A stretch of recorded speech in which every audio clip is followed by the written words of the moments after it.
Muhammadu Bawumia, our vice presidential candidate, dignitaries herein assembled under our dais, ladies and gentlemen assembled herein,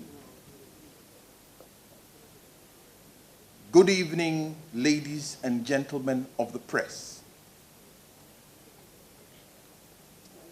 There is no greater fraud than a promise not kept.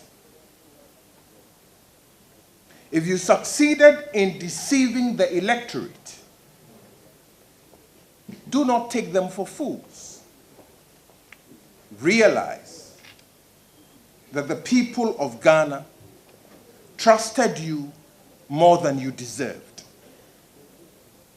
Exactly 78 days from today, the people of Ghana will embark on an extremely important exercise of electing a new president for the Republic and 275 members of Parliament. In the past 4 years, Ghanaians have found out the hard way that elections have consequences, which may not always be pleasant. The choices we make on election day will not only determine the direction Ghana will be led on for the next 4 years, but also the impact of this stewardship on our country long after the 4-year term has ended. The decision in December will revolve essentially around whether Ghanaians should give President Mahama and the National Democratic Congress another 4 years, making a total of 12 straight years in office, or whether Ghanaians will vote for change and bring back after 8 years out of office the new patriotic party under the new and competent leadership of Nana Addo Dankwa Akufo-Addo. In spite of all the efforts by our main opponents, the NDC, to dumb down the debate and get the electorate to focus less on bread and butter issues, we of the NPP understand politics to be nothing but a competition of innovative ideas to propel the country forward.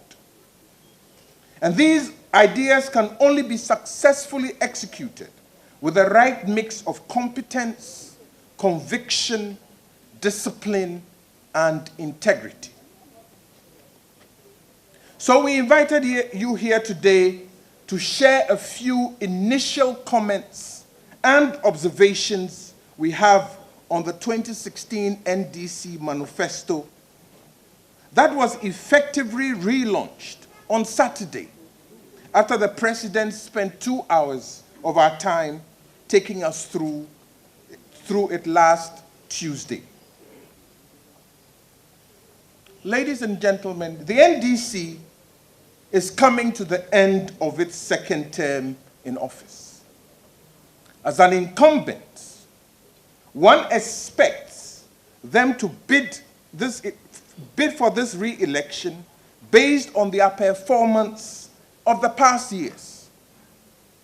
Instead, we see the NDC making very grandiose promises to Ghanaians of what they would do if re-elected, while staying silent on how their performance in the past is an indicator of how well they will do if re-elected. At the weekend, yet another avalanche of promises were made in Sunyani. Never mind that a litany of broken promises littered the path to Sunyani. One can only predict the future under another Mahama government by judging from what featured in his recent past performance, a future of promises, lies, excuses, and more broken promises. At the end of this news conference, we will share with you a tall list of their failed promises for your perusal. Voters can be forgiving if a performing government fails to fulfill some line items in its manifesto. After all, the purpose of government is to improve the lives of its people. Are people better off as they promised? Are businesses doing well? Mr. President, have you improved the quality of delivery of public service? Have you strengthened the institutions of state and deepened democratic governance? Have you improved the management of the economy and the public finances? Have you tackled corruption and waste in public expenditure? These are the benchmarks by which Ghanaians should measure President Mahama's performance, not the phantom achievements outlined in the Green Book and promises in the manifesto which they only intend to break. In their rule book, promises are made to win an election and not to govern a nation. In other words, as long as the NDC is concerned, promises are only made to be broken. However, President Mahama explains his manifesto's rationale by saying if re-elected, he would continue with the work he's doing, saying, and I quote, "We still have more roads to construct, more houses to build, more food to produce, additional educational and health facilities to provide, and most importantly, more jobs to create." It appears he is proud of his achievements of the past 4 years. What we have in John Mahama is a president who is so out of touch with the problems of the average Ghanaian that he sees his non-performance in these sectors as success. And yet, when you speak at random to people around the country, it appears their concerns, problems, and anxieties are the same. Unemployment, bad roads, the lack of decent and affordable accommodation, and the high cost of living, as well as the falling standards in education and health. President Mahama wants Ghanaians to believe that if re-elected, he would ensure equitable development of all our citizens. The reality, however, is starkly different. Even members of his own party recognize that the president's better Ghana agenda has been for the benefit of only his family and friends. Today, we want to focus our attention on assessing the credibility of the president's intention as captured in the 4 thematic areas around which the NDC manifesto was prepared. Their item 1, putting people first. Putting people first suggests that whatever government policies are in place should benefit people positively. This leads or begs the question: how many Ghanaians believe the president has put them first in the last 4 years? The NDC believes they can lie their way into another term. On page 10 of their manifesto, they claim 100 million free exercise books have been distributed. Really? They make the exact claim in their Green Book and add that a total of 42 million exercise books were distributed in 2013 and 2014.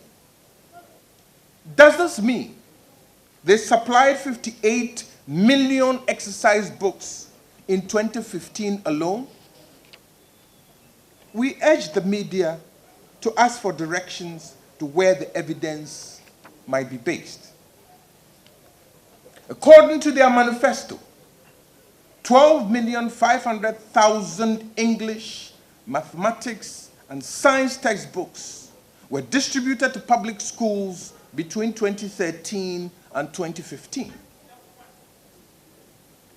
This enabled Ghana to exceed the universal textbook public pupil ratio of 3 textbooks to 1 pupil. We note, however, that the Education Sector Performance Report of 2016, published by the Ministry of Education, clearly indicates that the core textbook to pupil ratio in public schools, both at the national and deprived district level, has been in decline since 2013. At the national level, it fell from 2.2 in 2013-2014 to 2.0 in 2014-2015 to 1.7 in 2015-2016. At the deprived district level, the figures for the corresponding years are 2.1, 1.8, and 1.6 respectively. This data can be found on page 21, table 13, of 3 textbooks to 1. It exists in their minds, and it's a figment of their imagination and a tissue of lies.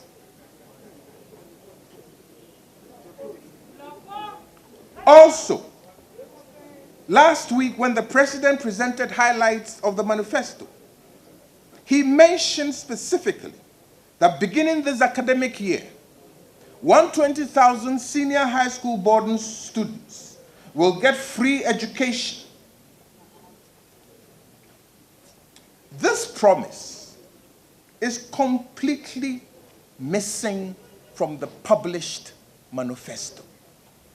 Perhaps there is some explanation. Please, members of the press, help us unravel this. Schools are reopening this September and parents are struggling to pay fees for their children. They recall Mahama and the NDC screaming from the rooftops that free SHS was impossible, and soon after the NDC was elected, saying it was now, and they would introduce it progressively. And then they set out to implement a watered-down version. The 2016 Education Sector Report captures exactly how well or how badly they have done. And I quote, "The first disbursement of funds for the first term of the 2015-2016 academic year was completed in September 2015 with 320,488 day students across the country supported at the cost of 12,178,544 Ghana cedis. Disbursement of funds were made to Senior High School 2 and Senior High School 3 students, as Senior High School 1 students have not been placed in school at that time of payment." End quotes. So the NDC gives 320,488 day students a mere 38 cedis for the entire academic year to offset the government-approved fees of 420 cedis per year. I guess this is what they call progressively free. I owe 420 cedis. You subsidize me to the tune of 38 miserable cedis. This 38 cedis is not even 10% of the approved fees. Meanwhile, day students who entered Form 1 last year did not benefit from this policy. Who are the NDC trying to fool? Stealing ideas they cannot implement, and by so doing, impoverishing Ghanaians even more. In today's Ghana, with so much suffering and hardship, nothing shows that John Mahama has put Ghanaians first. After all, today, they pay more for their electricity than their rents. They bear testimony of how 4 years of doom so destroyed their small businesses. And Ghana's young people, who lived with the nightmare of searching for non-existent jobs, a situation that has led to nearly half of them, of that population, being jobless. A government that puts people first is a government with competence, compassion, foresight, discipline, and integrity to implement policies that will help create jobs, not one that will kill jobs with poor policies. It cannot be disputed that President Mahama has made Ghanaians poorer. The prices of everyday items have skyrocketed under John Mahama. The price of a gallon of petrol has gone from 3 cedis to 16. Bread has moved from 2 cedis to 7 cedis. Milk from 1 cedi to 3 cedis. Kenke from 30 pesos to 2 cedis. Fish from 50 pesos to 2 cedis. Sachet water from 5 pesos to 20 pesos. And a bag of cement from 12 cedis to 32 cedis. President John Mahama, Mobrowa Obeyedeng. It is evident that the John Mahama government is not one that can be trusted to put people first. A government that puts corruption first, can only pay lip service to putting Ghanaians first. Their second plank is building a strong economy for job creation. 2 weeks ago, Dr. Alhaji Bawumia provided incontrovertible proof to show that the Ghanaian economy is in crisis by stating, and I quote, "The years under President Mahama's leadership have been characterized by a steady decline in GDP growth." The data would seem to suggest that the period from 2011 represented the period of the most consistent decline in GDP growth since independence. This crippling economic environment cannot lead to job creation. This is why graduate unemployment has reached crisis heights, with some 60% of graduates unable to find jobs. This is an extremely dire situation which threatens peace and security. Today, Ghana is ranked 114th on the World Bank's Ease of Doing Business Index. The multiplicity of counterproductive taxes, levies, and duties, high cost of utilities, erratic supply of electricity, etc., led to this ranking. Meanwhile, the NDC manifesto is silent on how these real issues will be tackled. Ask any spare parts dealer in Abossey to clear goods from the port. They pay a total of 18 different taxes on the items they have brought in. Ladies and gentlemen, the biggest source of employment for Ghanaians is the agricultural sector. Under Mahama, this sector has declined considerably. Cocoa production more than doubled from 341 metric tons to 737 metric tons under President Kufuor. In 2015, it declined to 750,000 metric tons, having hit 1 million metric tons in 2011. The NDC manifesto claims that the Youth Employment Agency is offering employment to over 100,000 youth. This is a clever way to hide the fact that the Mahama government has not been able to hit even its modest target of creating 100,000 jobs by the end of the year. Now let us compare this to what YEA replaced. It replaced JIDA, which became a vehicle to steal and loot over 1 billion cedis of taxpayers' money. The NPP's National Youth Employment Program, which became JIDA under President Mills, was launched on October 3rd, 2006. The pilot project which ushered it in had by its time employed 33,000 youth in community, education, and agriculture. By the time the NPP left office in January 7, 2009, 110,000 young people were employed under the scheme. In under 2 years, with the right policies in place, positive change was made. Now compare that to what the NDC has done with youth employment or unemployment.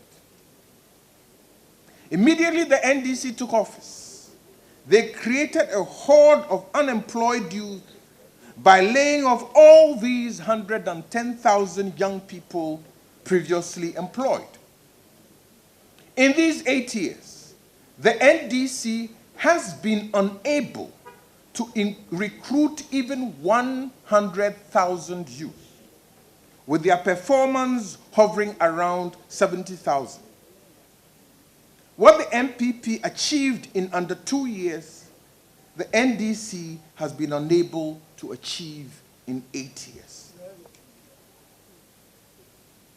It is not surprising that their greatest achievement in this sector has been the creation of ingenious schemes to facilitate the stealing of over 1 billion Ghana cedis from the sector and sharing this loot among themselves and their cronies. With John Mahama's track record, the NPP cannot fathom how the unemployment situation will improve under a future Mahama-led government. It is this outright theft from the public purse, fiscal indiscipline, reckless expenditures, mismanagement of our finances that has presented President Mahama with the unenviable record of being the only leader in Ghana's history to superintend over 3 back-to-back double-digit fiscal deficits. Today, the relative but shaky stability of the IMF bailout. This simply confirms President Mahama's incompetence and a lack of vision. Ghanaians elected him to do a job. He has failed miserably. He then called on the IMF, who made him agree to all kinds of conditions before they offered their help. Now Ghanaians have to endure hardship and suffering brought about by the austerity measures of the IMF. After all, President Mahama agreed with the IMF as one condition of the bailout to lay off public sector workers starting from 2017. 2015 agreement report spells this out clearly. And I quote, "The government will undertake, with the assistance of development partners, a comprehensive plan to rationalize the size and increase the efficiency of civil service and allied services on the payroll. The related strategic plan will be ready in December 2015, the results of which will inform the actual rationalization of staff, which is expected to begin in 2017. You may refer to the 2015 IMF country report number 15/103, page 17, subheaded Civil Service Reform. Rationalization is another way of saying retrenchment, layoffs, or downsizing. Whichever way you call it is the same difference. Go home. People will be laid off. What this simply means is that the current freeze on employment in the public sector will not be lifted to give jobs to Ghanaians. Instead, the grand plan is to rob public sector workers of their jobs in 2016. Public sector workers, over to you. Mahama's track record in job creation has been totally abysmal. A future with him at the helm will be extremely bleak. The third pillar of your manifesto is expanding infrastructure for accelerated development. Building infrastructure is expected of every government. Nana Akufo-Addo, our presidential candidate, once said, "The people of Ghana have a right to expect a government to improve, at the very least, upon what it inherits from an outgoing government. But that must be done on a value for money basis." On August 31st, 2011, Akufo-Addo warned against what he called the loan rush of the NDC government. We may have to revisit our HIPIC experience if we don't borrow responsibly. When Nana Akufo-Addo said this in 2011, the loan bill was around 10 billion. Today, it has shot up in real terms to over $39 billion worth of loans, or some 27 billion in nominal terms. Much of this borrowing was supposed to help accelerate Ghana's development. But our roads remain so poor that only those with access to helicopters, like President Mahama and his officials, can safely travel across the country without any stress. Our communities lack proper sanitation because we prefer to pay more than the going rate to companies that have special relationships with the Flagstaff House. To borrow the famous phrase, with the greatest respect to Alhaji Bawumia, na sika no way. What has been the impact of these massive resources on the lives of the people? Where are the projects?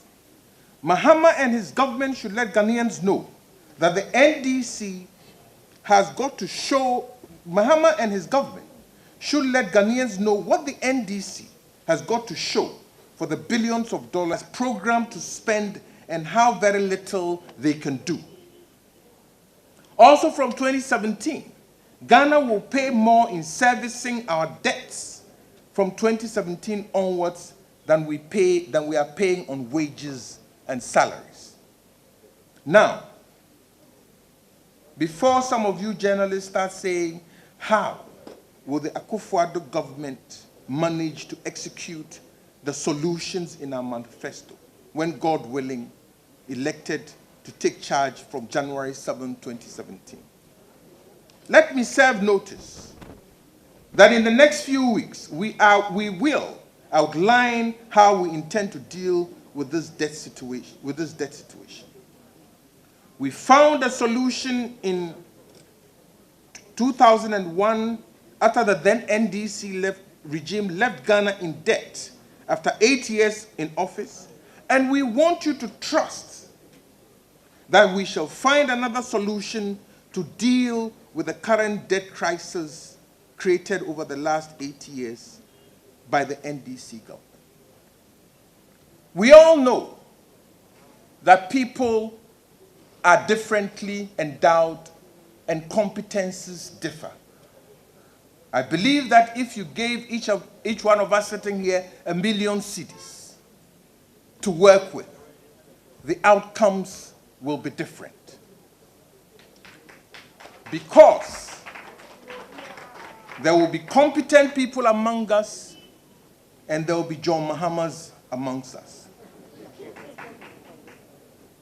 This is what is portrayed in Matthew 25, chapter 14, the parable of the talents. So as Ghanaians listen to these flowery promises, please bear in mind that Mahama knows he cannot spend and do what he's promising. Now, I would like to embark on a little mathematical exercise regarding the budgeting as prepared by the NDC for 2017 all the way to 2019. 60 billion cedis out of the resources allocated for 2017, 2018, and 2019 will be used to service the nation's debt. 60 billion out of all the resource envelope will be used to service the nation's debt. For 2017, the NDC has already provisioned a total of 34 billion for ministries, departments, and agencies.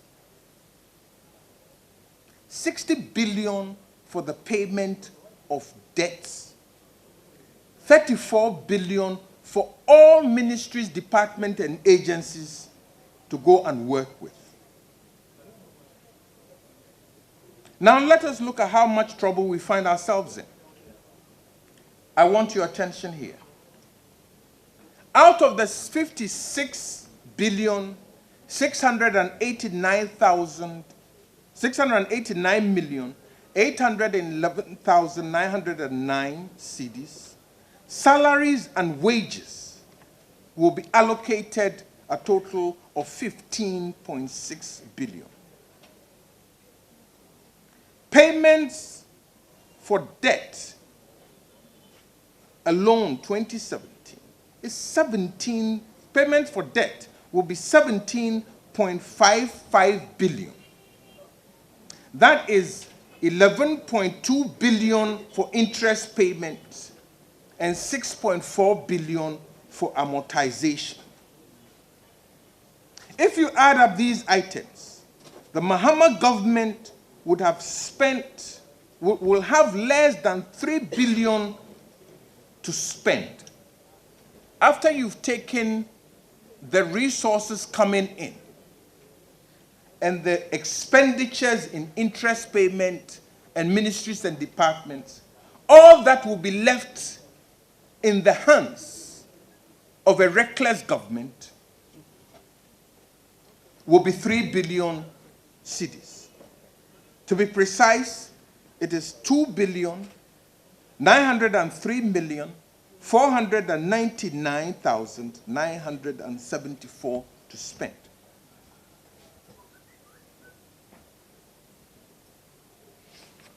Yet,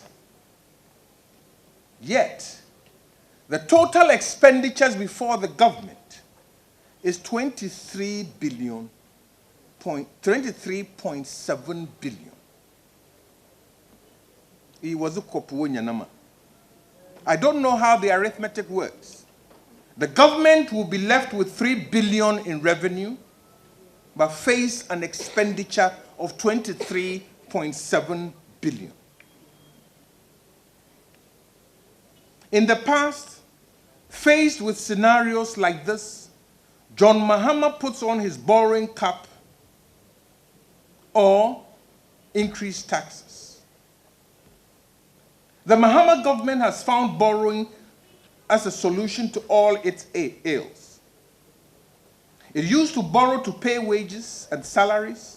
Now it's borrowing to pay debt, and in the process, piling up higher the debt mountain. Unfortunately, the IMF agreement, which sets out the budgetary guidelines, doesn't make room for any more reckless borrowing. MDAs are to note. The instruction goes, there is a new debt ceiling on the government of Ghana for the annual budget. This forms part of the extended credit facility with the International Monetary Fund. The performance criteria relates to a ceiling on the contracting or guaranteeing of new external non-concessional debt. And it is not even automatic that all concessional loans, if any, can be accommodated within the ceiling.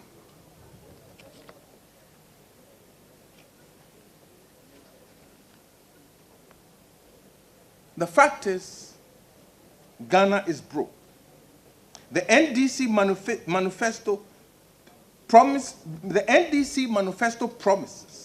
pitched against the high level of incompetence that the Mahama government has abundantly displayed when it comes to running the economy, is a recipe for failure.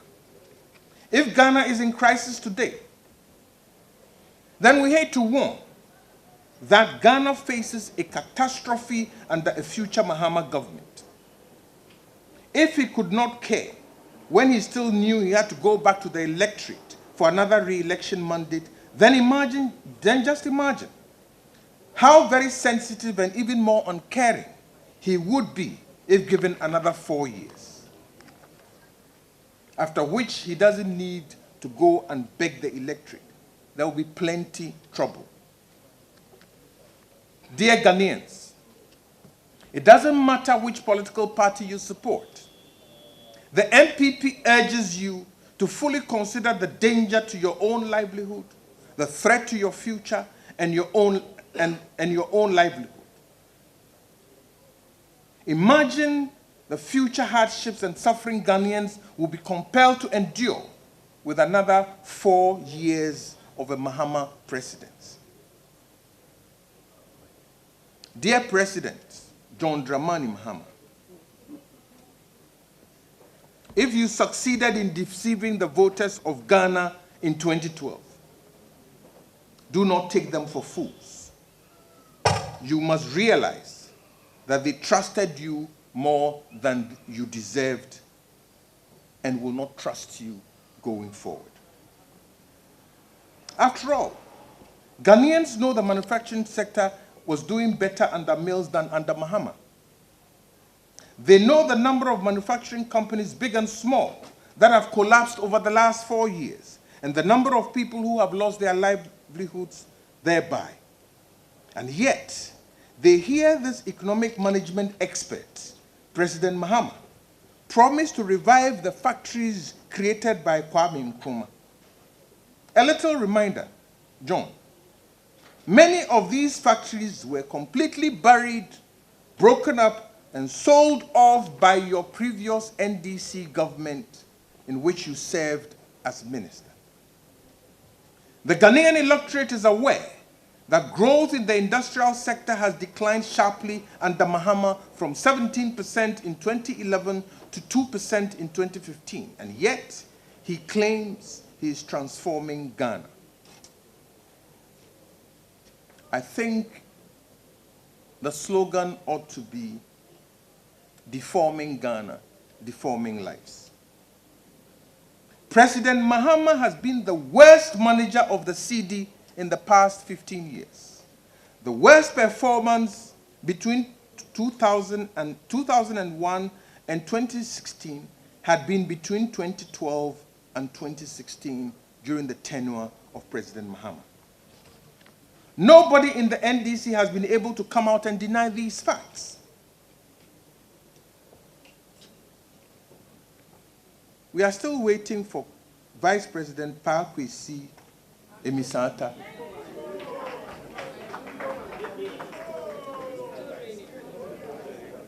to attempt a defense, unless, of course, it's still raining.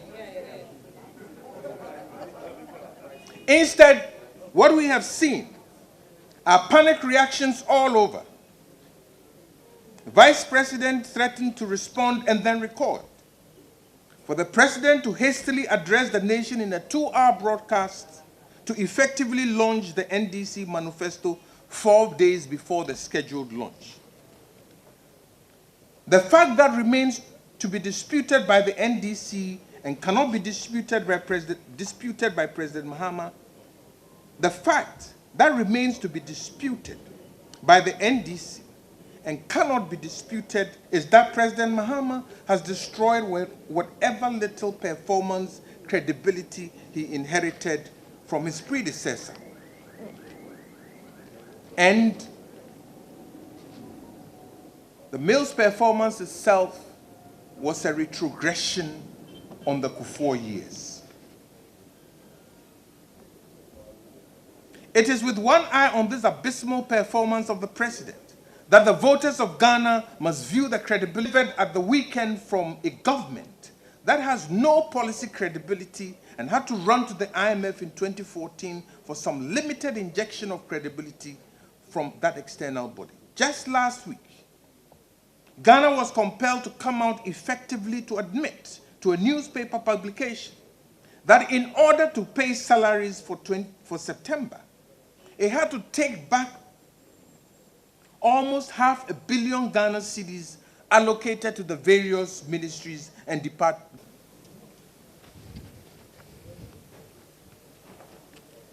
The future under another Mahama term would indeed be bleak.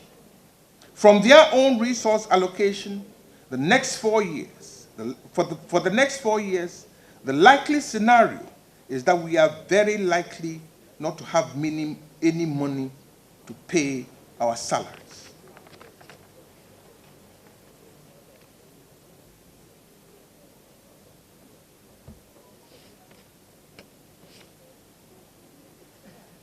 We can't do what others are doing, and many others take for granted. We can have schools that work, decent homes, good jobs with good incomes for those willing to work, roads that are motorable, and a public service system that works.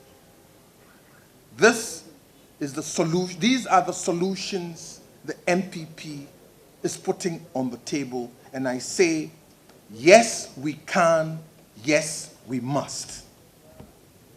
In my capacity as policy advisor to the NPP presidential candidate, I wish to assure all Ghanaians that in Nana Akufo-Addo, you will have a competent, incorruptible, selfless, honest, and a compassionate leader with a competent and disciplined team to deliver on the solutions to our nation's problem. Change is coming. Yes. Change is coming. Yes, yes we can. Yes, we must. Change is coming. Yes, we can. Yes, we must. But it is up to you and I to make that change happen. God bless you. Thank you very much.